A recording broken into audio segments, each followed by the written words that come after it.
All right, what's up, class? What's up, section?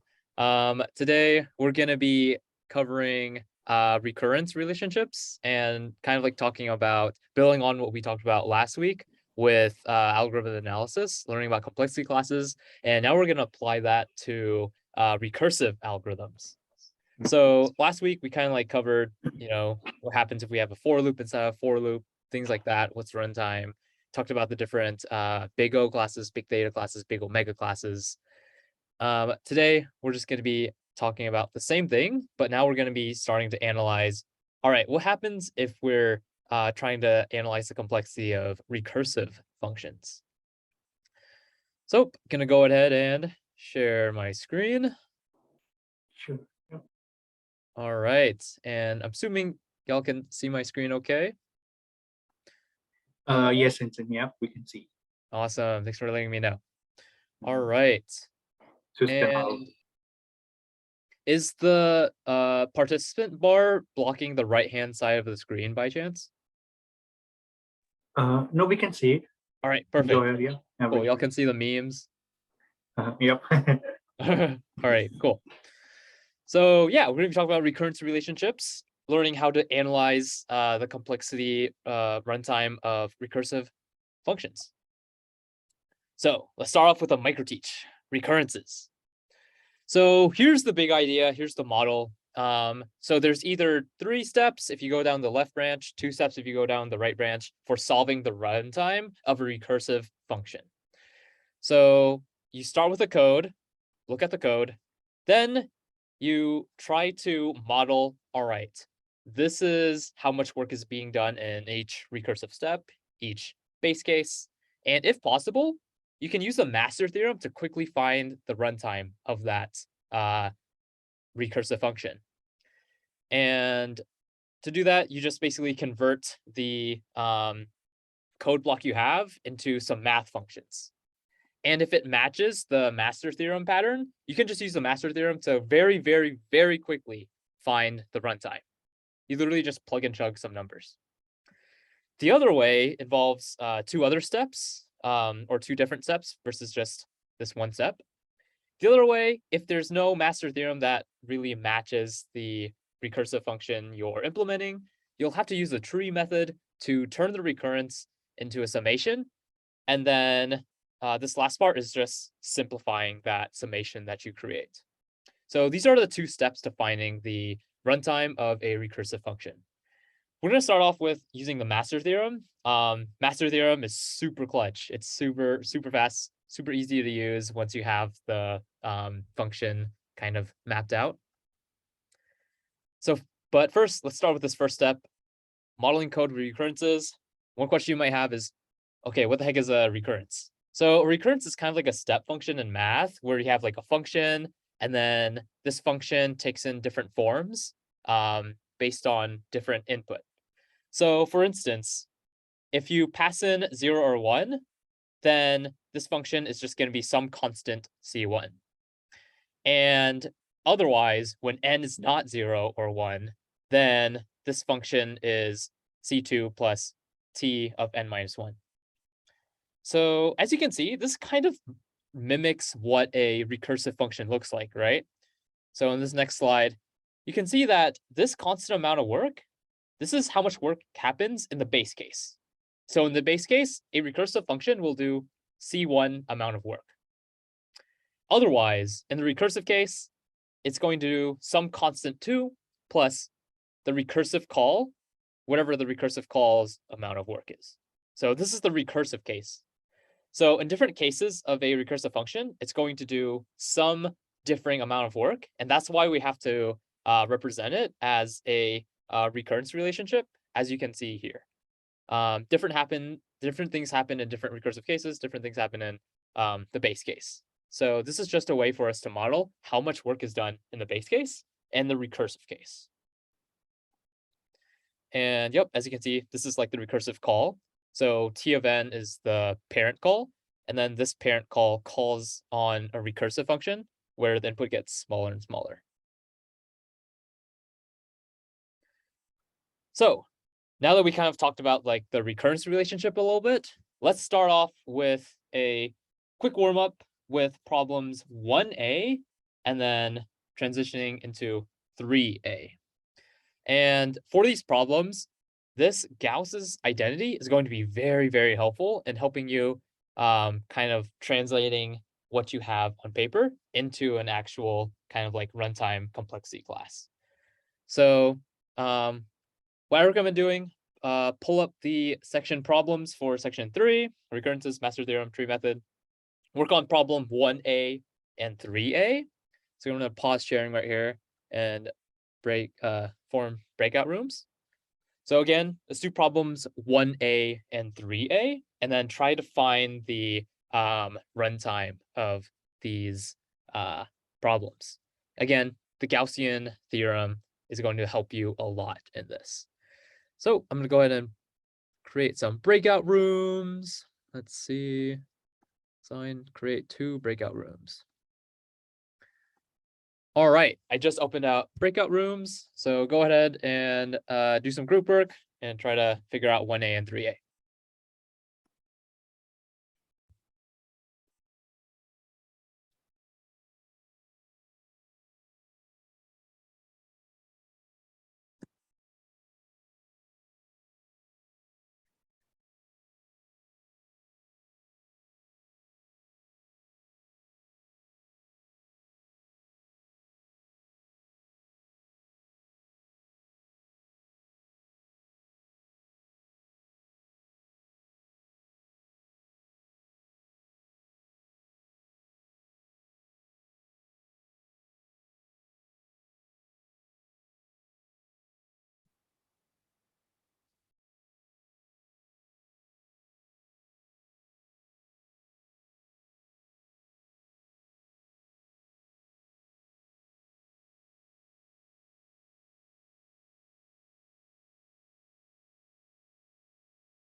All right, and we are back.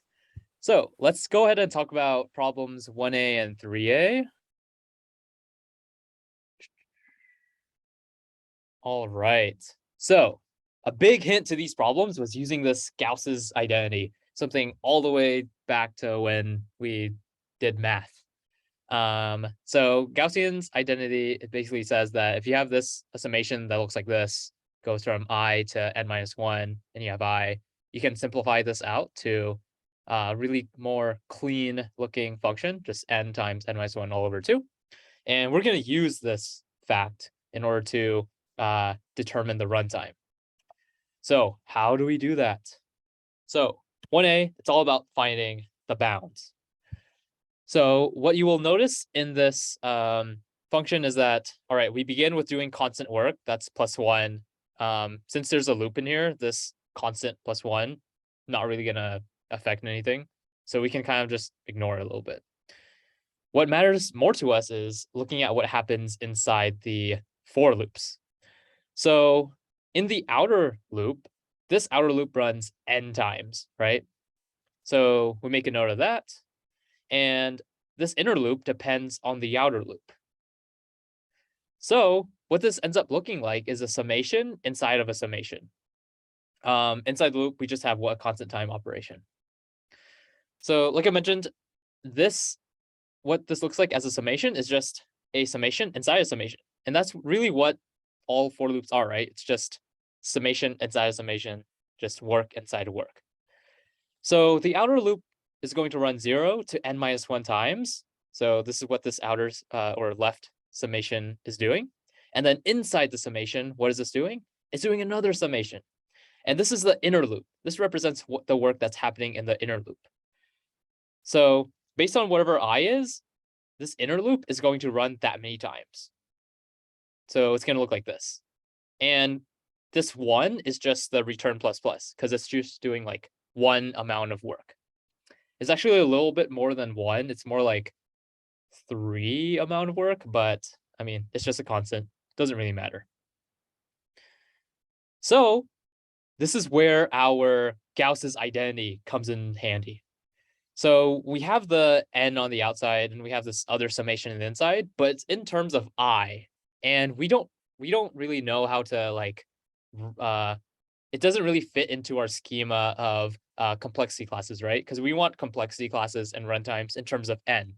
But this is currently in terms of I, and there's two summations, really complicated looking. So how can we get rid of this summation? Well, if you take a look at the Gauss's identity from earlier, this is exactly the Gauss identity right here that we can simplify.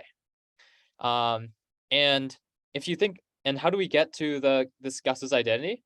Well, right here, you'll notice that this will run I times, right? This right summation.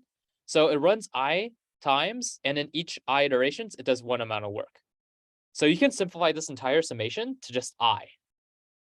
And all of a sudden, you have Gauss's identity, which simplifies to n times n minus 1 all over 2. And finally, that's the runtime. If you like kind of like multiply this out, you get n squared minus n over 2. And one thing that one breakout room discussed was, all right, so if we have n squared minus n over 2, over 2, we know we drop like coefficients and constants. This 1/2 is a constant, so we get left with n squared minus n. So now the next question is, all right, so is the runtime n squared minus n, or is it just n squared? In this case, the runtime is just n squared, because n squared is going to dominate, meaning that as n approaches infinity, n squared is going to be much bigger than what n could ever be. So even though formally it's like n squared minus n, we can just drop this n right here because n squared dominates. So yeah, so that's the runtime for this problem. N squared, worst case. Any questions about 1a?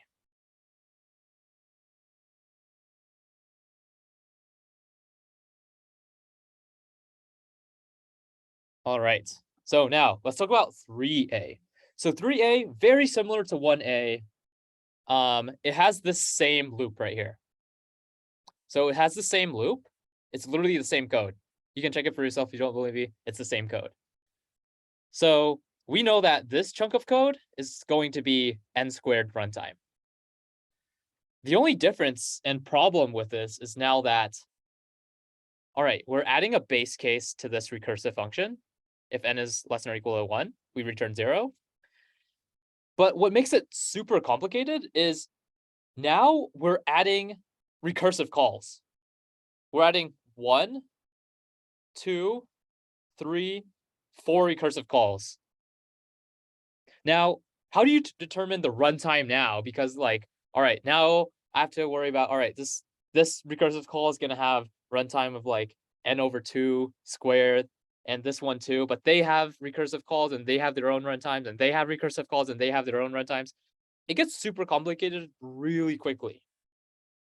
So how do we begin to kind of like understand it? Well, this is where recurrence comes in really handy. Because as long as you know what happens in the base case and how much work each recursive case does, you don't have to worry about any additional cases. You just have to get one base case down and the amount of work done in each recursive case down, and you're good. So base case, usually pretty straightforward. Base case is just when n is less than or equal to 1, same as the base case as a typical recursive function. And this is the work we saw run earlier. So in each recursive call, we're going to do this amount of work. And what other work are we doing? We're also doing this amount of work. We're calling itself 4 times.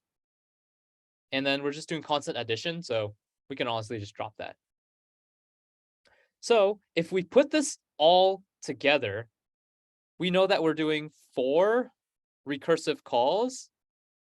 I'm just gonna say 4 rec calls because it takes a long time to write on a mouse pad. 4 rec calls plus the work that we're doing here. So the work we're doing here, we already solved this in 1a. That is just going to be, oops, this is a plus. This is just going to be n squared. So this is actually just going to be our function. So our 4 recursive calls plus n squared amount of work. That's how much work we do per recursive call. So let me clear this out, and hopefully we can see it more clearly on this next slide. This is it. So again, this is going to be our base case. We just do constant amount of work if it's the base case, because this is the base case. All we do is return 0. That's just one work being done. However, in the recursive case, we're going to do n squared amount of work. So this just simplifies to n squared. There's just more explicit here. And we're also doing the recursive calls amount of work. So in each recursive call, we're doing n divided by 2 less work, but we're calling this 4 times. So that's where the 4 comes in. And T of n divided by 2, this just represents the amount of work we're doing per recursive call. And this is the n times n minus 1 divided by 2. It's just this nested loop right here. So now we're able to successfully model this as a recurrence function. However, even though we have this like really clean model and good understanding of what our code is doing, this doesn't really tell us the runtime yet. So what we can do is we can either use the tree method or we can use the master recurrence method. So let's talk about the master theorem. Actually, before we go, are there any other questions about question 3a, how we got to this point or anything? Feel free to unmute, chat. Yes, actually, Anson. So you said we have 4 recursion calls, Yeah, right? yeah. I got it like it's a 40 n by 2. Yep. But can you please, like from the previous slide, can you please identify which are those 4 calls? Yep. So we make 4 recursive calls, and it's going to be done all over here. So f is the function, and we do n divided by 2 amount of work inside this recursive call. So I can like highlight it as well. So right here, right here, right here, and right here. And in each recursive call, we're doing n divided by 2 amount of work. So we're doing half the work each time. Okay, and we are not concerned about any constant to it, like it has 5 times and 2 times, and then 3 into result as well, the entire constant part itself. Yep. And the reason is because when we do 5 times like function, it's not like we're doing 5 of those function calls, because f of n divided by 2, that just returns a number, and we're just doing basic multiplication, which is just a constant time thing. Okay, makes sense. Thank you. Yep. Yeah, and that's a great question. Any other questions?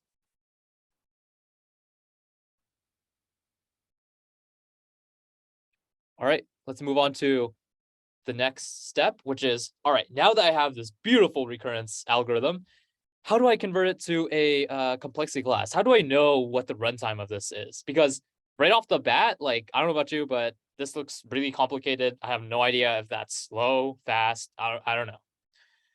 This is where the master theorem, super genius theorem comes into play. So now we're at this step. We modeled the code with a recurrence. Now we try to use a master theorem for the type bound to understand the runtime of a particular function. So this is it. And if I'm being honest with you, like, I don't remember this either. It's really just something that you look at and then you plug and chug. So just keep this handy whenever you're doing recurrence relationships. But this is basically the the format that you got to follow.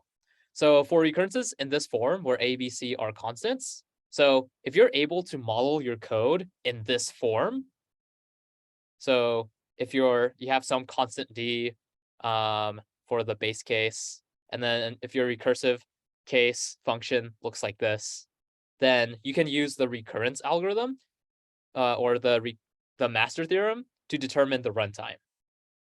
And these are the tight runtime bounds for each of these different situations. So this is super beautiful because if you get lucky and your recurrence matches this master theorem format, then you can just use this formula by plug and chugging your values for A, B, C, and E, determining which condition your recurrence theorem or recurrence formula falls into, and then you get the runtime of that. So super cool, super fast. Of course, a lot of time it won't match. That's why the tree method is still important. We're going to be talking about the tree method later on. Tree method gets a little bit ugly. It's not as clean and fast as the master theorem, but let's finish talking about the master theorem first. So next question. Our original occurrence is 4 t of n divided by 2 plus n times n minus 1 divided by 2. This is the recurrence that we just solved for problem 3a. And recall, you can just put n squared there. In fact, it's better to put n squared here. So this is just n squared. So now let's figure out if we can use the master theorem for this particular recurrence. So first step, that's going to be the first step. Does t of n match the master theorem form? So to be in this form, it has to match this format right here, where you have the base case as some constant, and then you have the recursive case as some function that looks like this. Now, can I get some like thumbs up reactions or some thumbs down reactions if we can use the master theorem for this recurrence that we solved for 3a?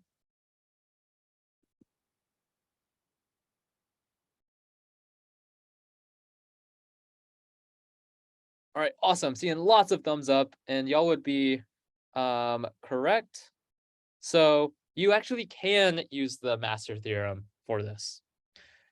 And why is that?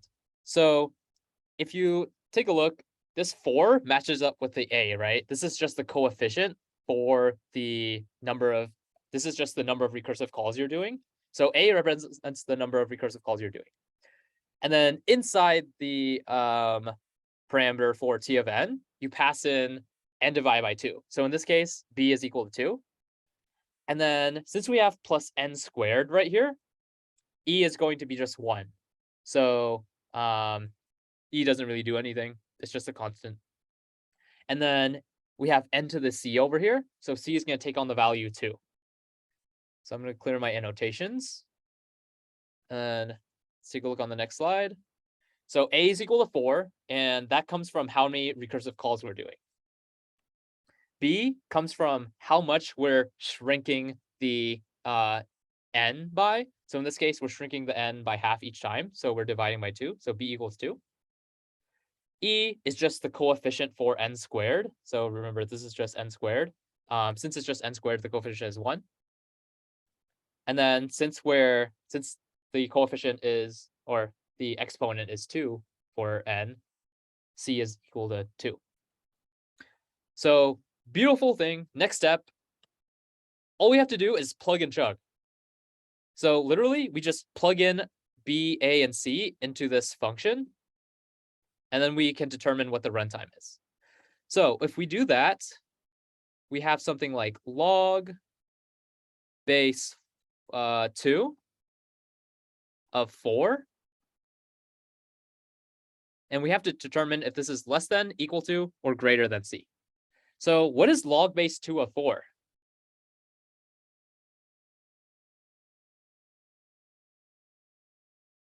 Anybody know? Log base 2 of 4. Should just be 2, right? Yep, it's just going to be 2. So what is the runtime of this recursive function based on these rules?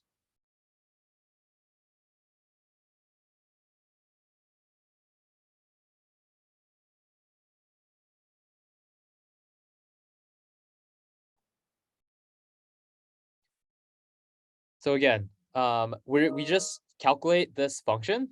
We just did that. It's equal to 2. And then we have to compare it to c. And since c is 2, and our log base 2 of 4 function yielded 2. 2 is equal to 2. So this is going to be the runtime of our function. Theta NC log n. And if we plug in the values, it's tight bounded by n squared, because C is 2, log n.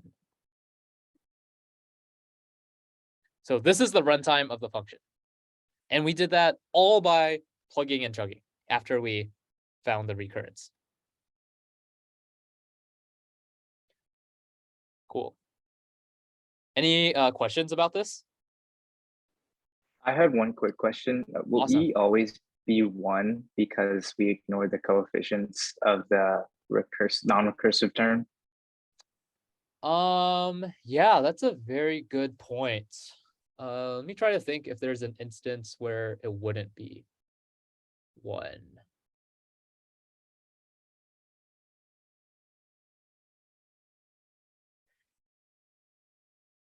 Yeah, after you simplify it, like if you have like 1000 n squared, after you simplify it, that's just n squared. So that's a good point. I think E will always be 1 if it matches this if it even matches this recurrence relationship.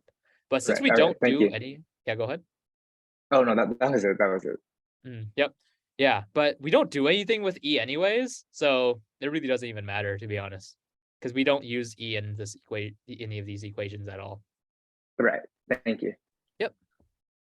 All right, great question. Anyone have any other questions?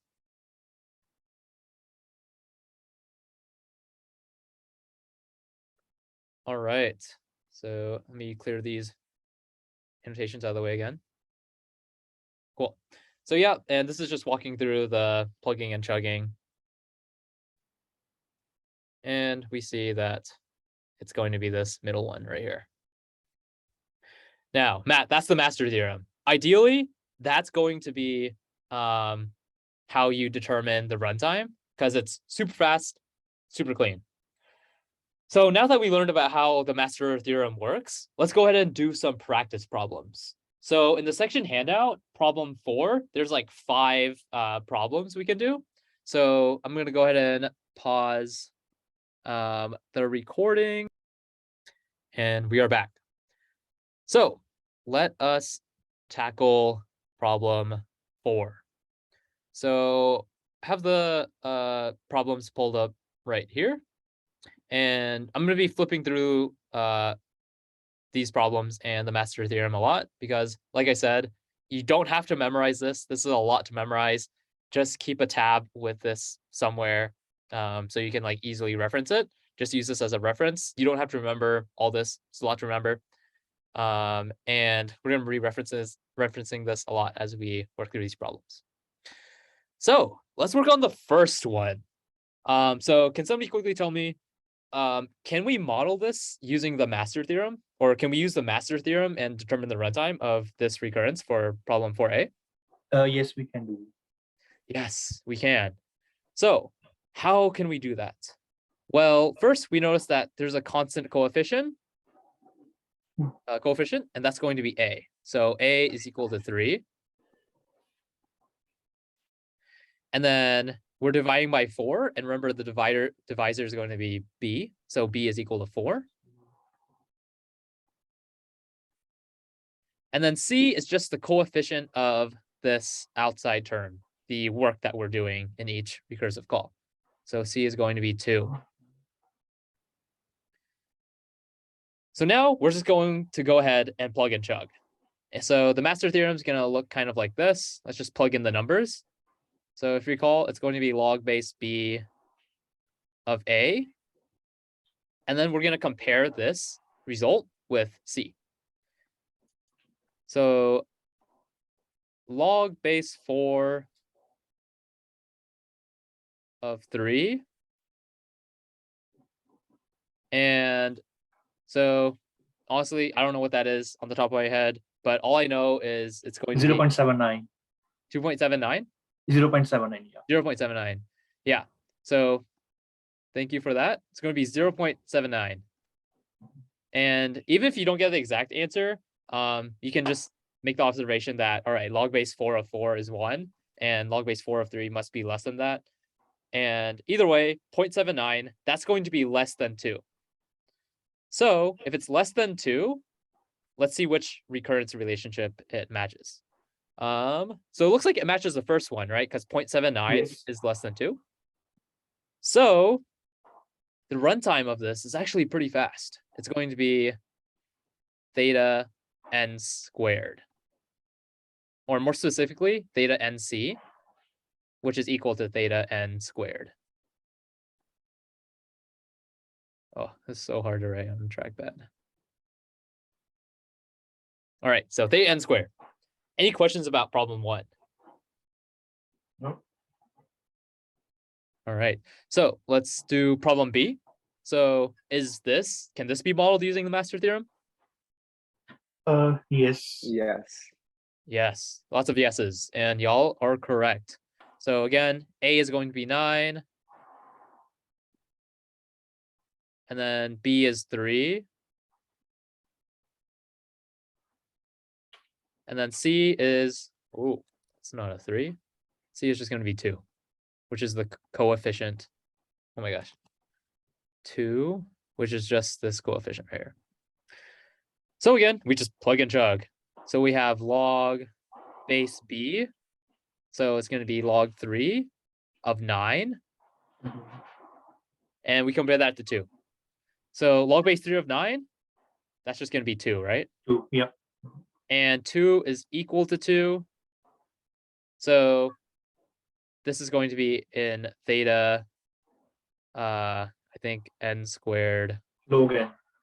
log n. Yep. Nice. Thank you for that, Sequinder. Sure. Log n. So a little bit slower than the first one, but not too bad.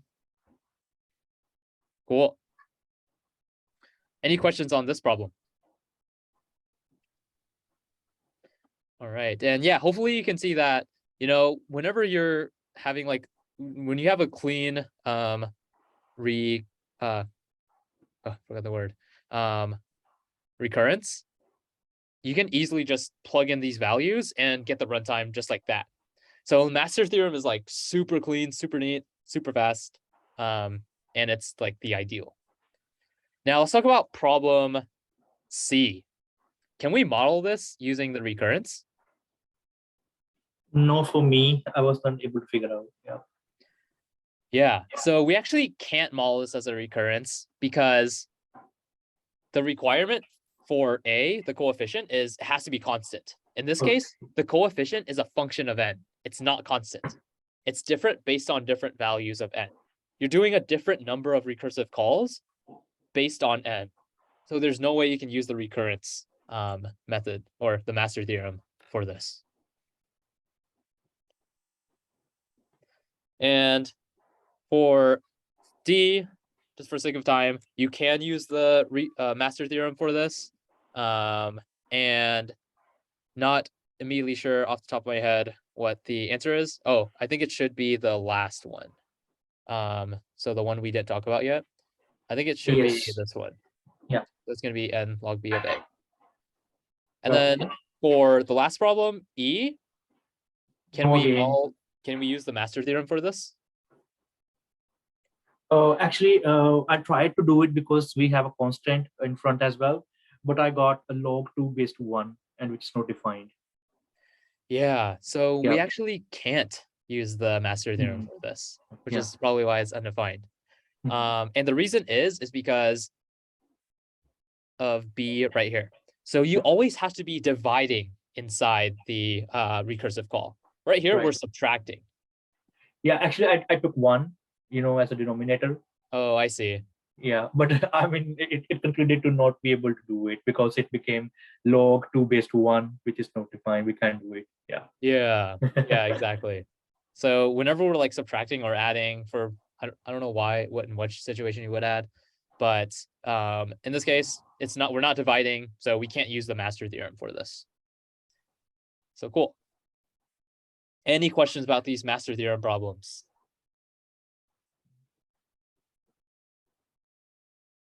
All right. So Now let's go back to our slides. So now we talked about master recurrence. And so, master theorem, super clean, but as we can see, it doesn't always work. So what do we do when it doesn't work? We use the tree method. So tree method, this gets a lot messier and involves a lot more math. So going back to our tree from the very beginning, we model the code with recurrence. If it doesn't work with the master theorem, we use the tree method. So what the heck is the tree method? So the tree method is this. Here's the big idea. We draw out our recurrence relationship as a tree, and we try to kind of like figure it out as we go down.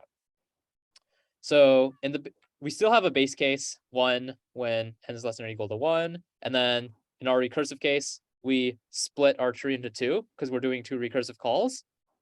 And the input size is going to be n divided by 2, because right here we're dividing by n divided by 2 right here. So we're doing less and less work as we go down the tree. And right here, this I, it just represents what level we are at. So if I say what is level I equals 0, that's just going to be the first parent recursive call. And I equals 3, it just means the third recursive call. So right down here. So we start off at 0 in our first call to the method, and then in each subsequent recursive call, we increment the level by 1. And this is the how we calculate the total amount of work. But to actually compute this, there are multiple sub questions we have to ask. And this is all going to be in problem 5. So just for the sake of time, we're just going to do this together. So problems 5a to 5g is going to help us walk through the tree method. Recurrence to summation. So we have this recurrence relationship. In this case, we can actually use the master theorem for this. But just for the sake of teaching what the tree method is, let's go through this by solving it tree method way, which is a lot slower because you can immediately calculate the runtime because this fits in with the master theorem. So gives you all a little bit of a kind of a motivation for why the tree master theorem is so clean. If you don't use the master theorem, you're gonna have to use the tree method. So first, you begin with the first call. Input is n, and we do n amount of work, right? Because if we pass an n, this is the total amount of work we're doing.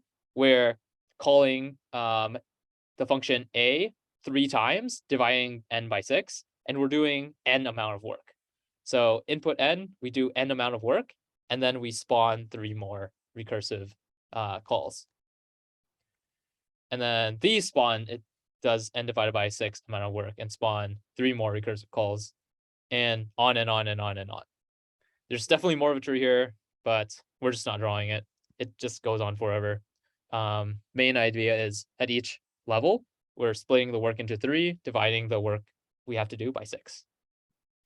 And here's the base case. So in the base case, we just do 1 amount of work, and that's when n is less than or equal to 1. So input must be 1 or less, and the work we do is just 1.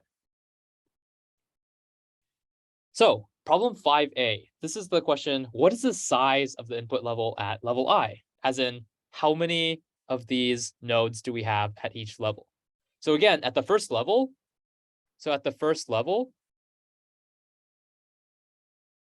we have 1 node. And at the second level, we're going to have, the size of the input. Sorry, not the number of nodes.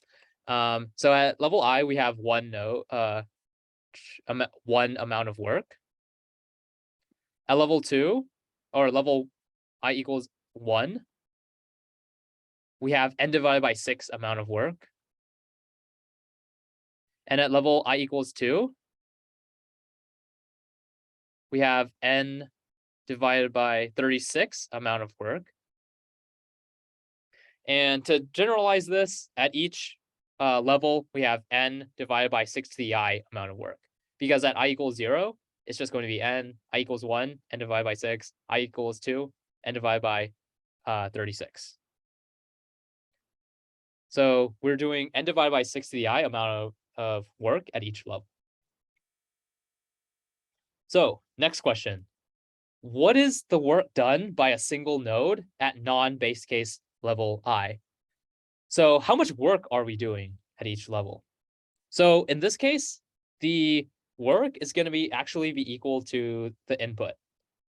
Because as you can see in this recurrence, if the input is n, we do n amount of work. So whatever n the input is, we do that amount of work. So it's also n to the 6, n divided by 6 to the I. Now, at each non-base case, next question, what is the number of nodes at level I? So we know that at each level, we produced 3 more nodes per the number of nodes that we have. So it's going to be 3 to the I. Because at level 0, we have 1 node. At level 1, we have 3 to the 1 nodes. At level 2, we have 3 squared nodes, and so on. Because each node produces 3 more nodes. So it follows this exponential relationship. 5D, what is the total work at the ith recursive level? So that's actually just going to be the number of nodes in the level times the work per node at the level.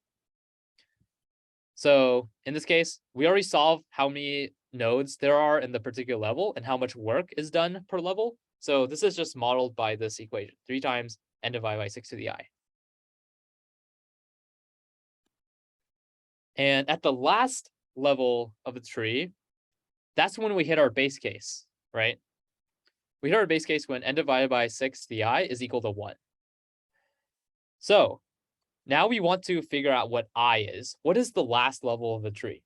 So for this, we can just use this equation to solve for I. So we start off with n divided by 6 to the I, n equals 6 to the I, log each side. And this is how many levels there are going to be, log base 6 of n. This is how tall or high the tree is going to be, whatever this number is. And finally, 5f, what is the work done in the base case? The work done in the base case is just the number of nodes in the base case level, so however many nodes we have in the base case, times the work per node in the base case level. And we just figure out what number of nodes in the base case level is. We already know it's going to be 3 to the I, wherever I is, times 1. Because at the base case, we're just doing 1 amount of work. So if we plug in the last level of the tree for I,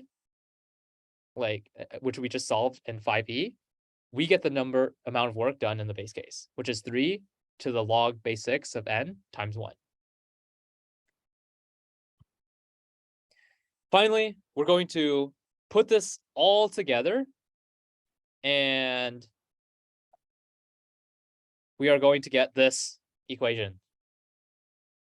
Now, you might be thinking like, holy shit, what the heck? How do we get this super complicated looking equation?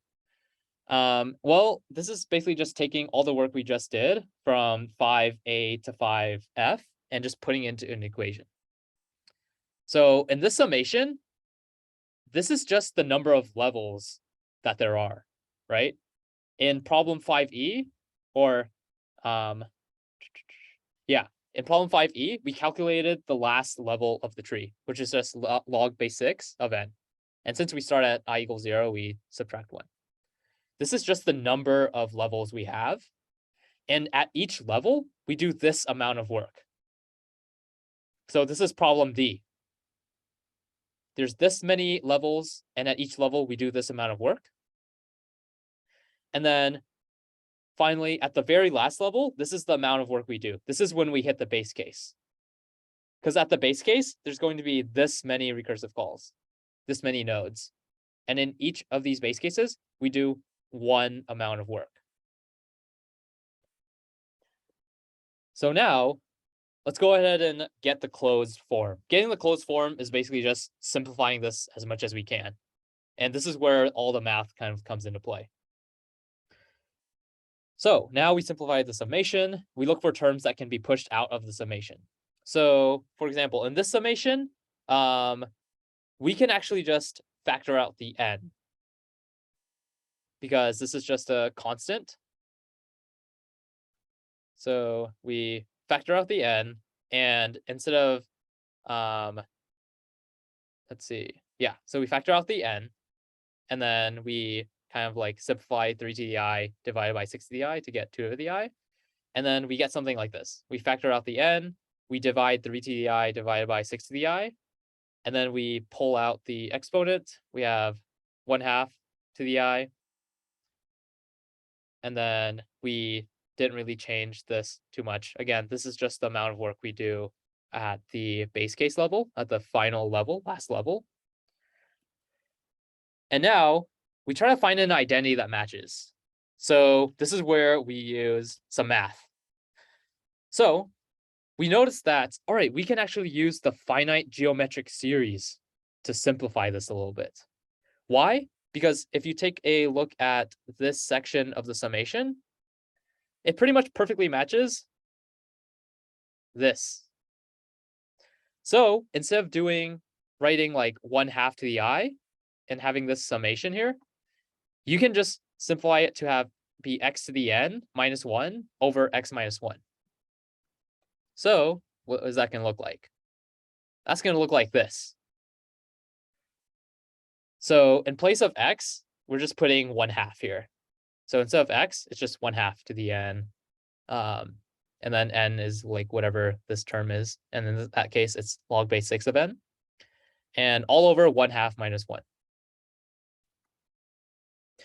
And then here's some more kind of like mathematical definitions that we're using to simplify it. X to log base b of y equals y to log base b of x. You're going to get something like this. And then if you keep on simplifying it further, eventually, well, you can actually stop here. But if you were to keep on simplifying it, you would reach 2n minus n to the log 6 of 3. And you will see that this is going to yield the same result as if we use the master theorem. So plugging in for the master theorem, we're going to get this result. It's in big theta of n to the c, which is pretty much the same result as we got from using the tree method. So as you can see, the tree method, super useful for more complicated recurrences. But if you can use the master theorem, use the master theorem because it's going to be a lot faster. It took a while to walk through the tree theorem, but it was pretty quick to get through the master theorem and to get this result. So if you can use the master theorem, use it.